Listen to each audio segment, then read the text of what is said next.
Why am I worried about statues coming down in the United States? It's because I'm seeing the same pattern repeat. So I just want to talk to you a little bit about why I'm worried about what's going on in the United States today. For a long time, I stayed away from politics. It was at the forefront of my life ever since I was a kid, seeing how things changed so rapidly back home. I remember the statues of Christopher Columbus being knocked down. After that, the street names changed. Not all of them, but quite a few of them. They changed the name of the national park in Caracas, El Ávila, to Guaraíra Repano, something more indigenous.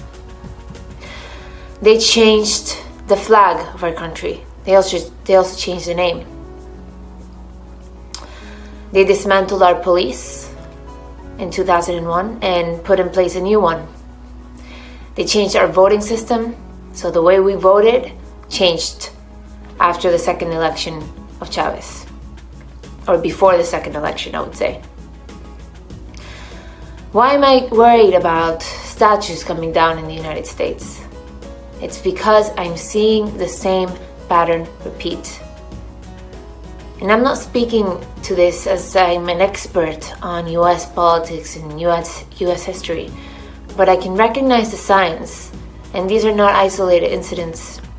I've been hearing from people from Cuba, people that left Soviet countries, that they feel the same thing is repeating. And these countries are not the same. Cuba is not the same as Soviet countries. Venezuela was not the same as Cuba. But yet, the intention was there to topple the current structure and take over. And the attack on history, by first going after those symbols, was the first way to do it. These groups are not hiding their intentions, they're making it quite clear. Someone, the founder of one of the groups that started this whole attack on symbols and statues, already said openly that she's a trained Marxist. They've already shown friendships to the Venezuelan regime. So yes, this is all hitting a little bit too close to home. And I'm not a politician. I've worked to get away from politics since I moved to the US in 2010. But all of this is just bringing me back.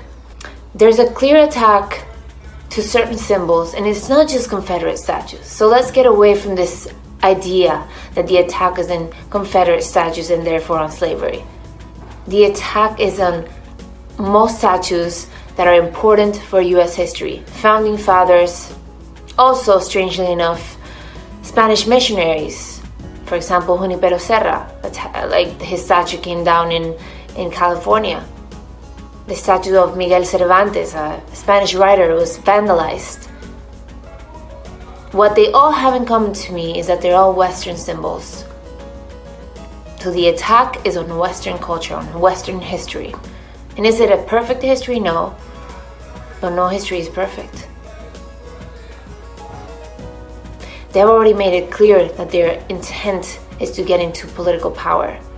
For us, it was different. For us, they were already in place. Here, that's their intention. Do I believe that US politics and the US government is stronger? Yes, absolutely yes.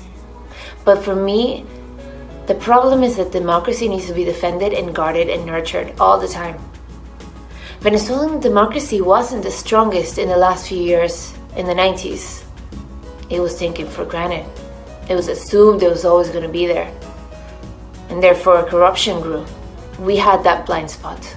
We believed it would never happen to us. We believed we were in the right path. But here, what I hear from many Americans and many of my American peers and friends is that it would never happen here. It's impossible. And that to me is worrisome.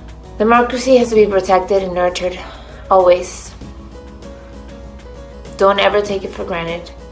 It didn't work out for us. And I really do hope that this is just a passing phase. But I had to say my opinion. this was all just bringing me back a little bit too much.